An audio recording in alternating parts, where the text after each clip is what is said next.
and I will talk about a topic that hasn't been discussed in detail, and that is spectroscopy, at least not in the context of cosmology. So Stefano Cristiani, who had a talk on Wednesday, so on Monday, I forgot even, he talked about the usefulness of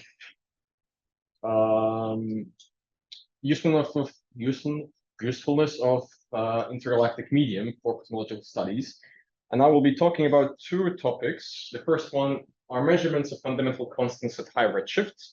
So currently we assume that all of the constants of physics, whatever they are the same. Now in this time of the evolution of the universe as before and at all locations in the universe. But this is an assumption that really should be tested. And it's a test of the Einstein's equivalence principle. In fact, you test whether the outcome of any non-gravitational experiment is the same here on Earth and in the universe. And I will talk about the Fine-Structure constant, alpha, because it's the historically easiest one to measure and has a well-established methodology. The second project I will talk about is measurements of the redshift drift. So this is basically a prediction of the expanding universe. All of our current cosmology is based on an interpretation of, the more distant the object is, the higher the redshift. That's an interpretation of the expansion of the universe. But what this project really does is observing the expansion in real time. So if you do the mathematics, the rate of change in the redshift due to the expansion of the universe is connected to the value of the Hubble constant at the time of observations and the time of the emission of light. It avoids many assumptions made in supernovae measurement, like you don't need to know anything about astrophysics, Chandrasekhar mass, different supernova hosts, coloring laws. You don't need to assume anything about BAO. So it has completely different systematics. So this is why it's a very powerful tool, also because the signal increases linearly with time. So the longer you wait, the rate of change in redshift will be larger. Right, so these are the two projects I'll talk about. Here, well, I'm using high-resolution quasar spectroscopy for these projects. Quasars are supermassive black holes which accrete matter and therefore have lots of very bright material around it, which is seen from cosmological distances. So as the light from the quasar travels to the Earth, it gets absorbed by all the material that's located here in between. Mostly this is hydrogen. So every hydrogen gas cloud will produce a single absorption line in the spectrum. So spectrum consists of an underlying continuum, synchrotron emission. Then you have on top of that the emission lines from the quasar. Superimposed on this are various hydrogen absorption lines. When there is a galaxy, you have very strong absorption. And this galaxy has stars which produce metals, so you also have heavy element absorption lines. This area is called the Lyman alpha forest, and the other one just contains the metals. Project number one, fundamental constants, relies on measurements of heavy metal absorption, heavy element. And project number two, the redshift drift, uses Lyman alpha forest. So on to the first one. Today's fundamental constants, people actually forget that, the list of fundamental constants changes in time. What are currently considered to be fundamental constants were not heard of 50 years ago, and in 50 years there will be something else, probably, hopefully. So the cosmology we have is based on four hypotheses. The first one is that general relativity is a valid theory of gravity. Second hypothesis is that the universe consists of particles from the dark, it has contributions in the matter density, density from standard model particles, some whole dark matter, and cosmological constant. The third hypothesis of our cosmology is that the universe is homogeneous and isotropic. And the last one is that the universe has a simply connected topology that usually doesn't have any holes. So when you take these four hypotheses, you can get the list of about 30 numbers, which we call fundamental constants. So these numbers might be different in different cosmology and will evolve in time as our knowledge of physics increases. So here you have constants such as the speed of light, Planck's constant, gravitational constant, various other coupling constants, weak force and quark matrix phase, VKM. But you also have parameters of our current cosmological model. And as I've stressed already, these are expected to change in the future, in the sense that they will be replaced by something else. And we can test our knowledge of physics by looking whether they evolve in value in time or with some other parameters. So variations of these numbers here are actually expected in many extensions of the standard model or lambda CDM. I will talk about alpha, which characterizes the strength of electromagnetism, defined as the ratio of the electric charge square over Planck's constant times the speed of light, numerically very close to 1/137. And when I talk about varying alpha, I'll talk about the difference between the observed measure compared to the laboratory measured value here on Earth today. Its value determines the position of spectral features. So transitions of atoms are determined, energies of atomic transitions are determined by the value of alpha. So if alpha is different, these lines will shift.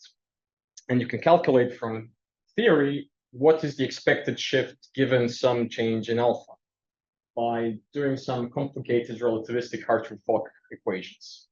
It boils down to the fact that for some change in alpha, you will have a stronger effect, so stronger change in the energy levels of atoms for heavy nuclei because they have more charge, so a stronger electromagnetic force, and for transitions which are closer to the ground state. So what you want to be looking for are heavy element transitions close to the ground state in your spectrum. So this method has been applied also on Earth, finds change in alpha of 10 to the minus 17 per year. But the benefit of going to quasars is that you have giga years of look back time that you can use.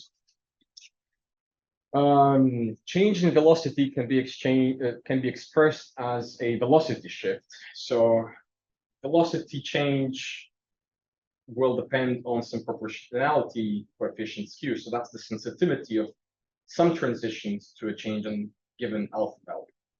Here you see a list of several transitions which are commonly observed in quasar absorption systems together with their proportionality coefficients.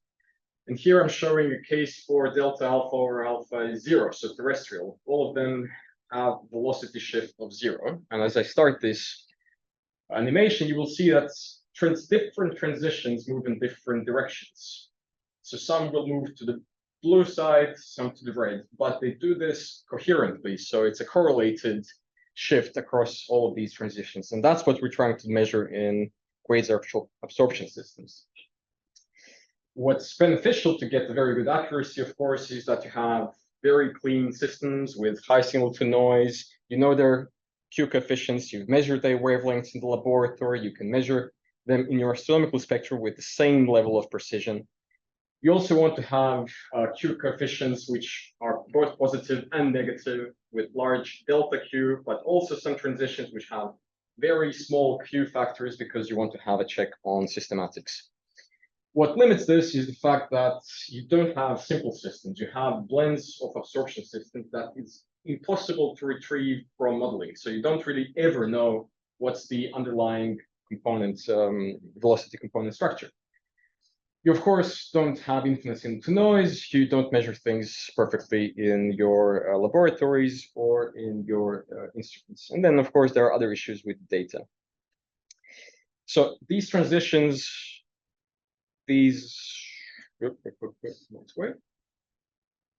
right, too far. So these systems are very complex. Here you see a selection of transitions in real quasar data. You can see that they have dozens of absorption components, and a human has to look at all of this data, decide how many components to place, what is the relative spacings, relative strengths, and so on, and then you give it to a program which optimizes the model parameters by minimizing chi-squares. And this is so complicated that entire PhDs were awarded by doing this for only a single system. It takes you years for a human to really do this properly. So this method was applied to a selection of about 300 quasar absorption systems observed by two telescopes, UVS, which is on the southern hemisphere, IRIS, sorry, VLT on the south, Keck and north. These are the names of the instruments. There are about 300 of these measurements. This is a sky map. Color will tell you whether you see a positive or negative shift, and then symbols are here in the panel. The result of all of this is that the best fit model for these observations is a spatial dipole. So there is a variation in alpha in a single direction across the sky, which is indicated by these three contours, with a statistical significance of approximately 4 sigma. So the amplitude is about 10 to the minus 5 in delta alpha over alpha. So that would be 10 parts per billion. Which, of course, if it's true, would rewrite all of physics, but we're not there yet. Interestingly, when you divide the sample into the two telescopes, so VLT and Keck, which observe different parts of the sky, you get a dipole that's pointed in the same direction. If these telescopes would, they have completely different systematics, so this is not expected. The probability of this happening is 6%. If you then divide the sample into higher redshift and lower redshift, again, the dipoles are directed in the same general direction. And of course, then if you collapse all of your measurements along the direction of the dipole, you get a trend with distance, which is not what one would necessarily expect either. So the sky is full of these things, apparently. Nobody really believes them, but it's interesting, at least, to explore these issues, and maybe it will lead to something. All of this that I've shown you has been published 10 years ago now. Since then, there have been developments in the field. Firstly, new instruments have been constructed that allowed these measurements to be done much more precisely. And then secondly, we also developed analysis methods that use artificial intelligence methods, circumventing everything that a human needs to do. So you can just put this on a supercomputer to do it 100 times faster than you would do it. Plus, you can MC it, so you get probability distributions and so on. Secondly is that we developed calibration methods based on laser frequency cones, which is a Nobel Prize-winning technology, which really allows us to achieve the same accuracy on astronomical instruments as in laboratory, even better. So this is the instrument we're using. It's a spectrograph placed under the VLT, so it can combine the light from all 4 telescopes, and you get a very nice high-resolution spectrum out of this. Instead of having humans do it, we now use artificial intelligence. So this short animation will show you how the modeling is done. This is data. An AI-BP fit will introduce components until it reaches a satisfactory fit, for example, for these 2 transitions. Then it increases the complexity of the models and gives you a value of alpha. This is Monte Carlo, so it will just randomly places lines until you get a good result, and you can change the random seed, so you get hundreds of models.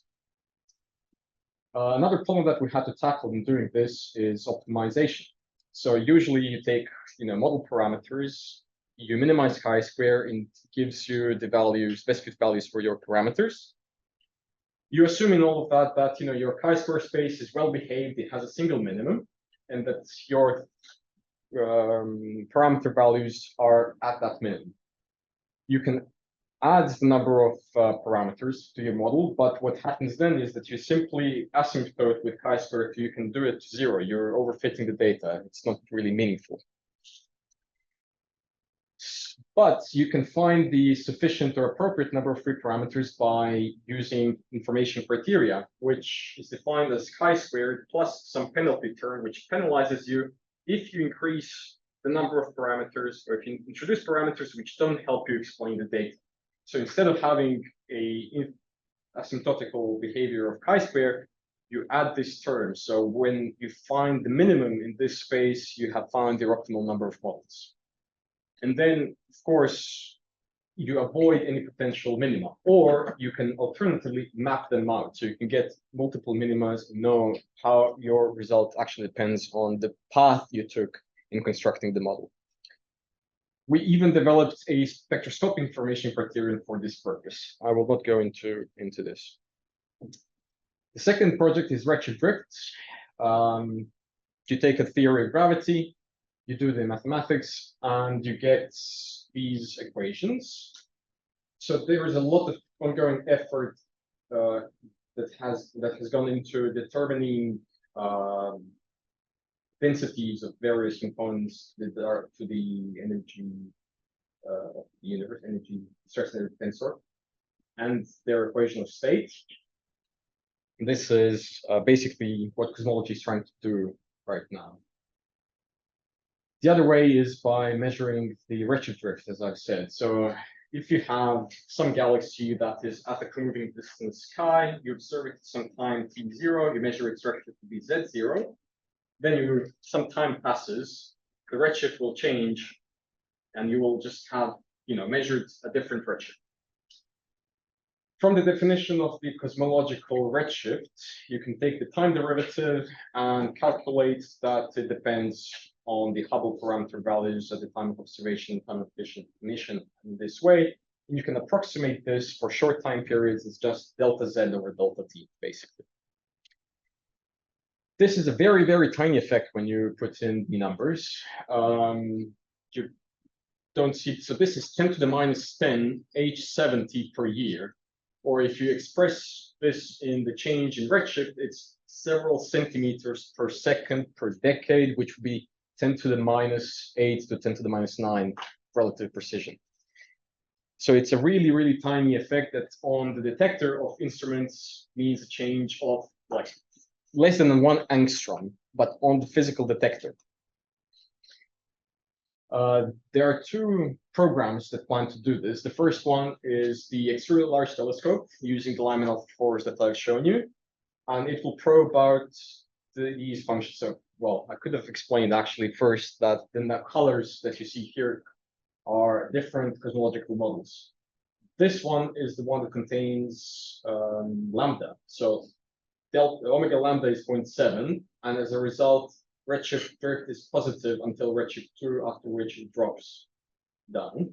Whereas for universes which don't have lambda, it's always negative. So this is actually a very good test. You can see whether your signal is positive in this area, and then you can confirm lambda, for example. So ELT, which is an optical telescope, will measure this in the redshift range between 2.17 onwards, and the SKA observatory will use 21 centimeter absorption, or at least that's the plan. Also very, very difficult measurement at redshifts which are not seen from Earth's surface. Of course, if someone wants to fund a UV telescope in space, that would be great. There are other cosmologies which produce different results or predictions for redshift drift. So you can also test these. These are much larger. I don't know if you can compare the scale. This is -1, 1. So it will be up to here, right, compared. So it's a really strong positive drift. And I prepared a small simulation showing this effect at redshift 3 in lambda CDM. Time here, keep in mind the tiny. So I just wanted to show you how tiny this effect is. So at the beginning, I start very slowly, like 1 year, 2 years, 10. And signal grows with time, which is good, but it's such a tiny signal that you don't really see any effect until about 1 million years after today. And the ELT and SKA want to do this in 10 to 20 years. So it's a really difficult measurement that we're trying to do, but I'm really excited about working with this. And I'll leave you with conclusions.